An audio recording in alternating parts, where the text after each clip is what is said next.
Maing buntag ganatong tanan.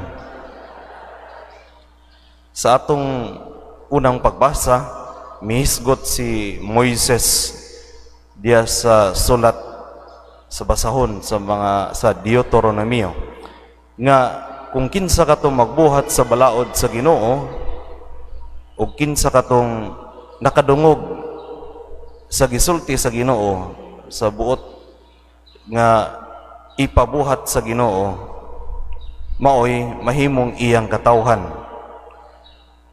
Dinhi usa sa mga hinungdan nga nagsugod ang hunahuna sa mga Israelita nga sila ra may gitagaan sa balaod sa Ginoo, sa ila raman ang mga propeta, sa ato pa sila lamang ang matarong, sila lamang ang duol sa Ginoo, sila lamang ang pinili nga nasod sa Ginoo, exclusive.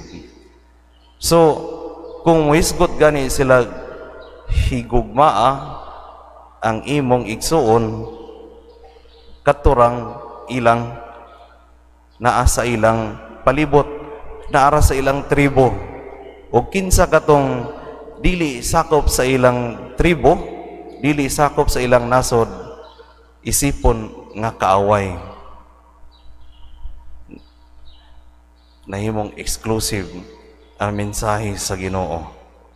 Mao nga katong mga tao nga mugawas sa nasod sa Israel ug makigbinyo sa mga dili Israelita o dili Hudiyo, isipon nila nga kaaway, hugaw.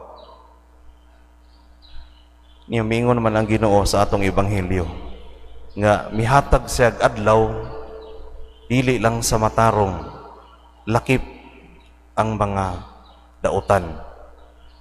Sa ato pa ang mensahe ug gugma sa Ginoo alang sa tanan, dili lamang sa pipila. Mao nga miingon ang Ginoo si Jesus, higugmaa ang imong kaaway. Ayaw pagpakisama sa mga Parisiyo ug mga eskriba. Dinhi giingon sa Ginoo nga ang paghigugma dili lamang sa tao nga duol sa atong poder, kundi ang paghigugma maoy atong kinabuhi bisan asa kita.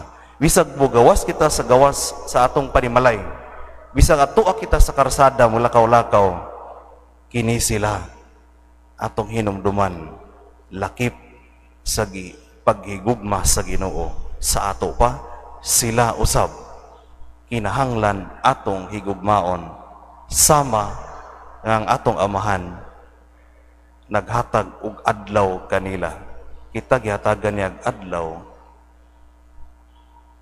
sila usab gihatagan niya adlaw. Parihas ang pagtan-aw. Naman tay giingon nga love conquers all. Nakikaaway, gusto nimong mabago, higugmaa. Dili man ang kasuko muundang kanang bang ang kayo sa kasuko dili man mapaong pinagi sa another nga kasuko. Ang kayo sa kasuko mapaong pinagi sa tubig. Kalma kanang atong pagigugma. Kung naata sa atong pamilya, kinibitang usahay natay anak, natay sakop sa pamilya nga barumbado, badlungon, kung sige na siya kadungog og pangasaba, magsige siya kadungog og bagsalikway, musamot siya kabadlungon. No? Pero kining tao bisag unsa niya kadautan, pero kung makadungog, kung makasinati siya sa pagdawat sa pamilya, pagdawat sa mga tao sa iyang palibot, paghigugma, pagsabot, andam maminaw, kanang nga tao makahinumdum gyud nga napay mga tao nga nahigugma niya ug kana nga tawo malukmay ra gyud na ang kasing-kasing. Mga igsuon, kay kini atong paghigugma mutukngod manggod din nato sa pagkamasinabtanon. Kung naatay tao nga gikasukan, naatay tao nga gidumtan, kung kita mahigugmaon, dili man ta masuko dayon. Unsay buhaton ang taong mahigugmaon mangutana, ngano kang gisapot man ni siya? Unsa kay hinungdan? Sis, basig unsa mang gisapot mga suko mangga, wa ba ka katumar og tambal, palitan ta ka? Sis, na-stress ka? Unsa may imong problema? Andam kong maminaw, ingon mo ana ang taong mahigugmaon. Ang taong di mahigugmaon, masuko na gani ang usa, ang naay mong kaatubang, unsa man ka, na, banghag na, bisilaob na ang kayo. So, mo na ang giawhag sa Ginoo kanato, dili mabag-o ang kasing-kasing sa mga taong dautan sa atong palibot kung kita usab magpakita sa atong kasuko ngadto kanila kung ato silang isalikway, kung dili ang atong paghigugma mooy makabag-o sa kasing-kasing. Kay matod pa ang paghigugma usa ka gamhanan nga buhat, usa ka gamhanan sa tanang gamhanan nga kinaiya.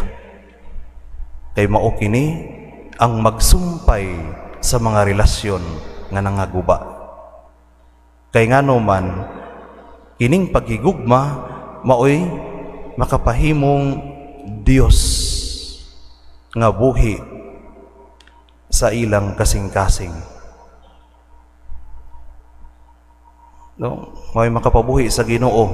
Kung ang Ginoo namatay sa ilang kasing-kasing tungod sa kasilag, kasina tungod sa mga garbo, ani ay gugma nga gitanyag nako akong nasinati sa akong igsuon, ang Ginoo duol sa ako, ang Ginoo buhi, wa ko pasagdis Ginoo. Bisan pag ako dautan, bisan pag ako daghan ko kasaypanan, wa gyud ang Ginoo motalikod nako. Ngano man tungod kay kining tawhana in taon bisag giunsa na lang nako, gihigugma gihapon ko, andam maminaw nako, andam musabot nako, andam mutabang nako, andam mudawat nako, taliwa sa akong pagkatawhanon, taliwa sa akong kahuyan.